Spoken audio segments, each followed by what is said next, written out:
Hello students, हम लोग 9.1 की एक्सरसाइज कर रहे हैं। उसका फर्स्ट सम हमारा हो चुका है, तो आज हम करने जा रहे हैं सेकंड सम, जो कि इम्पोर्टेंट है काफ़ी। ठीक है, काफ़ी एग्जाम्स में आता है और इसे समझने में थोड़ी एक जगह पे बच्चों को प्रॉब्लम आती है, क्योंकि ट्री की बात है तो बच्चे थोड़ा सा कंफ्यूज हो जाते हैं। वो कंफ्यूजन भी मैं यहाँ पे आपकी क्लियर करूंगी। और दूसरी चीज, एक जगह में बच्चे मिस्टेक कर देते हैं, ठीक है, हम उसके ऊपर भी थोड़ा सा ध्यान देंगे ताकि आप लोग वो मिस्टेक ना करो। ठीक है, तो बहुत सिंपल तरीके से समझाने वाली हूँ, अच्छे से देखना, लास्ट तक देना, क्योंकि मैं यहाँ पे सॉल्व करने के दो मेथड आपको बताऊंगी। जो आपको इजी लगे, कन्वीनियंट लगे, आप उसे यूज कर लेना। ठीक है, तो करते हैं स्टार्ट। देखो, a tree break due to strong. सबसे पहले क्या चीज है? A tree. तो हम सबसे पहले अपना एक ट्री बना लेते हैं,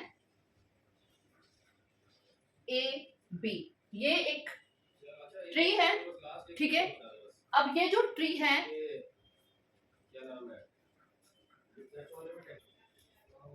तो ये जो ट्री है ये स्ट्रॉन्ग की जगह की वजह से टूट गया, तूफान आया उसकी वजह से ब्रेक हो गया।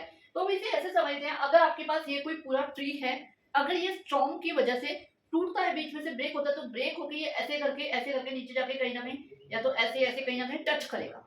ये बात क्लियर है? और जहां ये टच करेगा आप देख रहे हो, वहां पे ये, यहाँ पे अगर हम कोई लाइन बना देते तो ये एक एंगल बनाएगा ग्राउंड के साथ, है ना। तो यहाँ पे भी यही होने वाला है।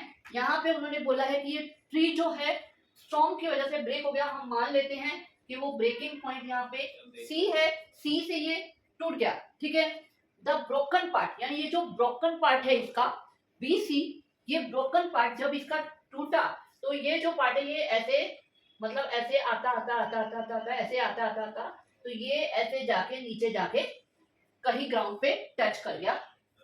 पार्ट बेंड यानी कि झुक गया, so that the top of the tree touch the ground making an angle 30 degree.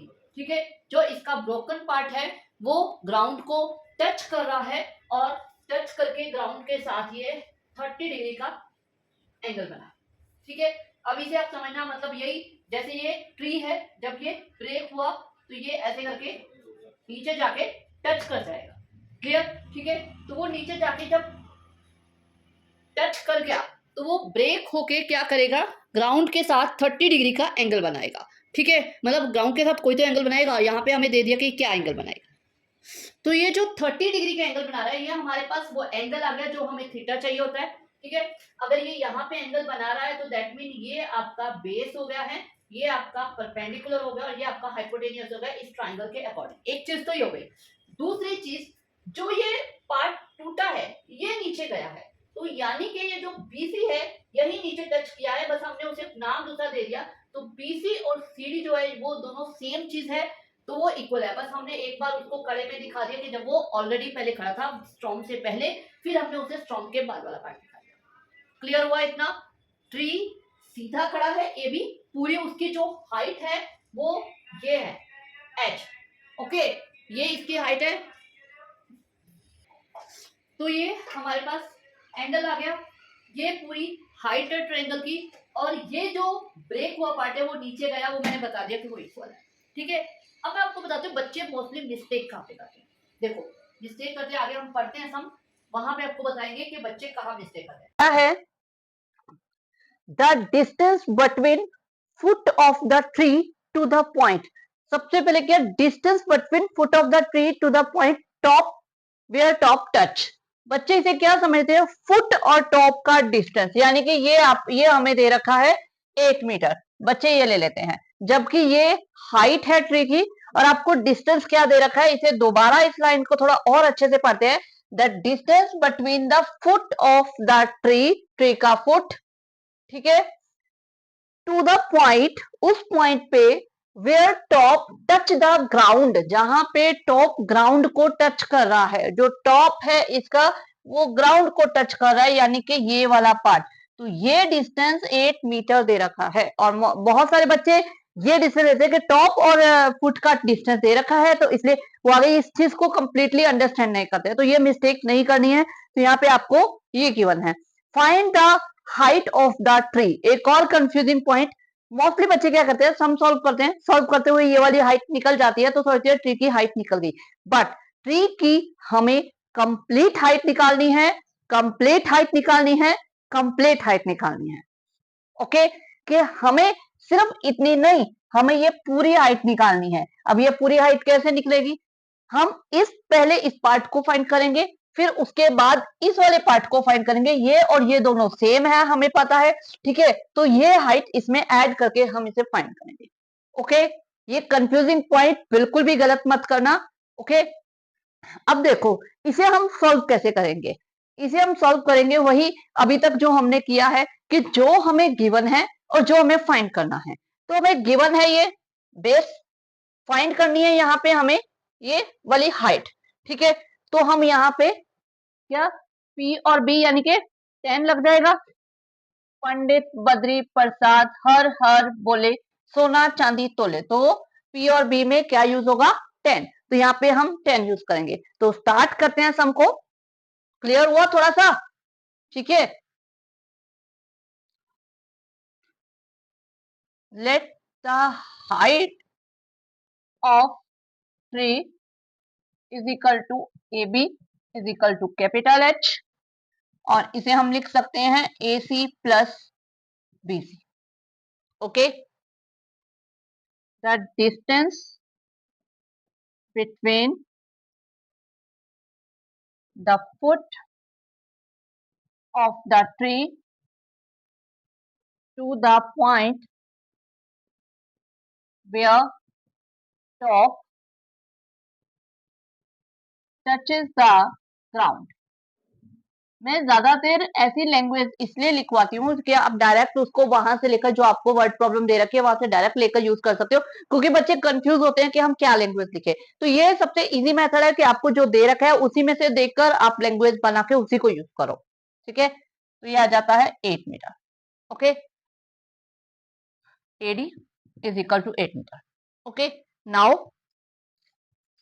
in triangle CAD, अब CAD ट्रायंगल में मैंने क्या किया है, हम 10 यूज करेंगे क्योंकि हमें बेस फाइंड करना, बेस हमें गिवन है और परपेंडिकुलर हमें फाइंड करना है। तो बेस और परपेंडिकुलर के साथ हम 10 का यूज करते हैं, तो 10 का यूज करेंगे। 10 थीटा इज इक्वल टू होता है P अपॉन B। ठीक है, तो यहाँ पे 10 है आपका 30 डिग्री और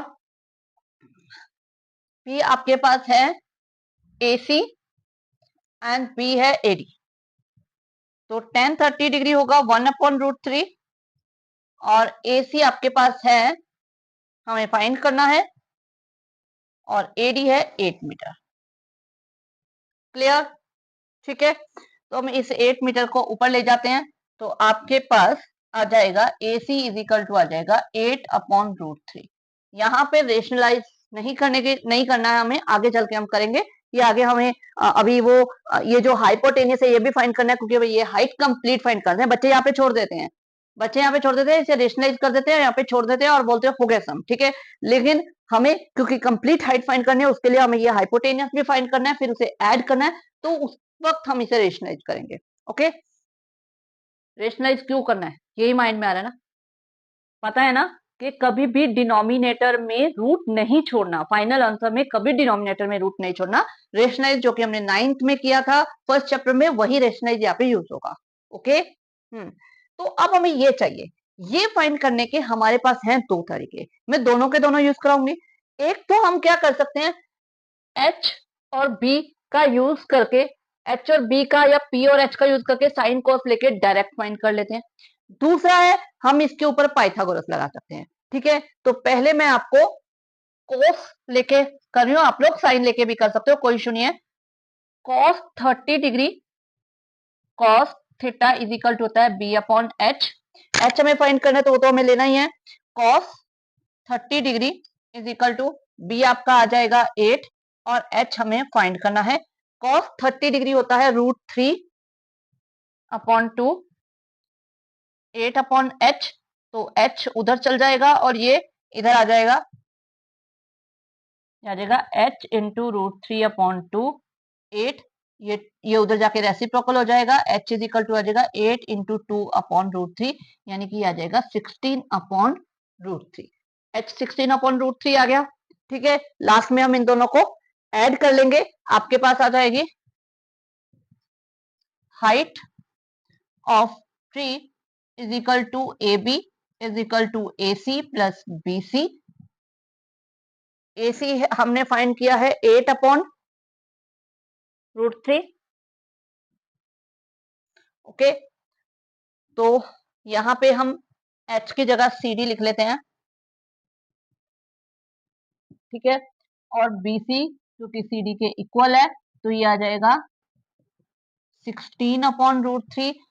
सेम है तो एलसीएम आ जाएगा, √3 ही एलसीएम आ जाएगा, ठीक है। 8 + 16 ये आ जाएगा 24/√3। अब हमें क्योंकि डिनोमिनेटर में √3 नहीं छोड़ना है तो हम इसे रेशनलाइज कर देते हैं। 24√3 इंटू √3 ये आ जाएगा 24√3/3, ये कट के 8। तो आपके जो ट्री की हाइट है वो है 8√3 मीटर। ओके, ठीक है। अब मैं आपको इसको पाइथागोरस से भी हम हाइपोटेनियस फाइंड करके करके बताती हूँ, ठीक है, कि पाइथागोरस से कैसे करेंगे।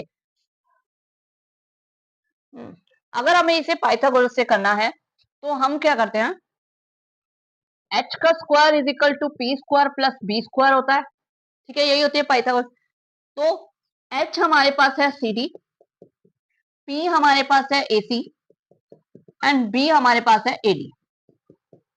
ये हमें फाइंड करना है। ए सी हमारे पास आई है 8/√3 सॉरी, और ए डी हमारे पास है 8, ठीक है। तो ये आ जाएगा 64/3 सी डी का स्क्वायर प्लस ये आ जाएगा 64, ठीक है। इन दोनों में से हम क्या करते हैं, 64 को कॉमन ले लेते हैं, थोड़ी सी इजी कैलकुलेशन हो जाएगी। तो ये आ जाएगा 1/3 + 1, ठीक है। 64 ये इसका 3 एलसीएम आ जाएगा, 1 + 3 64 इंटू 4/3, ठीक है। अब इसे हम कर देते हैं 4 4 16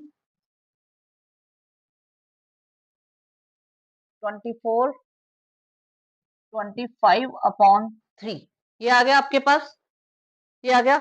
अब क्योंकि उधर हमारे पास सी डी का स्क्वायर है, सी डी का स्क्वायर है, ठीक है, तो सी डी इक्वल टू क्या आ जाएगी, ये इसका रूट ले लेंगे हम पूरे का 256/3।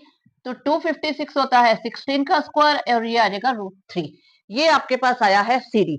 अब जब सी डी 16/√3 आ गया तो उसके बाद वाला पार्ट तो मैंने ये कर ही दिया है कि आप ट्री की हाइट कैसे फाइंड करोगे, ठीक है। दोनों तरीके से कर सकते हो, कॉस लेकर कर सकते हो, अभी साइन लेकर भी आप एच फाइंड कर सकते हो। यहाँ पे साइन लेकर कर सकते हो, कॉस लेकर कर सकते हो, पाइथा लगा के कर सकते हो, ये आपके ऊपर, आपको जो भी कन्वीनियंट लगे। क्लियर, क्लियर हुआ। एक बार दोबारा, तो एक बार दोबारा हम इसे कैसे करेंगे, देखो दोबारा मैं थोड़ा सा बता देती हूँ आपको कि एक ट्री है जो कि स्टॉर्म की वजह से टूट गया है। अब ट्री स्टॉर्म की वजह से, थोड़ा सा मैंने जैसे पहले समझाया था कि मान लो ये ट्री है, ये आपके पास ट्री है, ये स्टॉर्म की वजह से जब ऐसे बीच में से ब्रेक हुआ तो ब्रेक होके जाके नीचे ये क्या है, टच कर गया, नीचे जाके ऐसे टच कर गया, टच कर गया तो ये एक ट्राइंगल बन गया, ये थोड़ा सा छोटा रह गया, सॉरी, ठीक है। तो ये जब ऐसे नीचे टच करेगा तो वो एक एंगल बनाएगा, ठीक है। ये जो एंगल बनाएगा वो हमें 30 डिग्री दे रखा है, ये 30 डिग्री एंगल आ गया। अब यही पार्ट नीचे टच किया तो ये दोनों पार्ट इक्वल है। और कंफ्यूजिंग पॉइंट जो हमें सबसे ज्यादा ये आता है, distance between the foot of the tree to the point where the top touch the ground, जहां पे जो टॉप है ग्राउंड को टच कर रहा है, यानी कि ये वाला आपको डिस्टेंस दे रखा है, तो आपको ये डिस्टेंस बेस लेना है, ठीक है। आपको ये वाला डिस्टेंस नहीं लेना। उसके बाद find the height of the tree, तो आपको यहाँ पे हाइट h फाइंड करके नहीं छोड़ देनी है, आपको आगे ये हाइपोटेनियस जो इस ट्रायंगल का बन रहा है इसको फाइंड करके और उसको ऐड करके कंप्लीट हाइट फाइंड करनी है। और कंप्लीट हाइट हम 3 तरीके से कर सकते हैं। Okay, clear.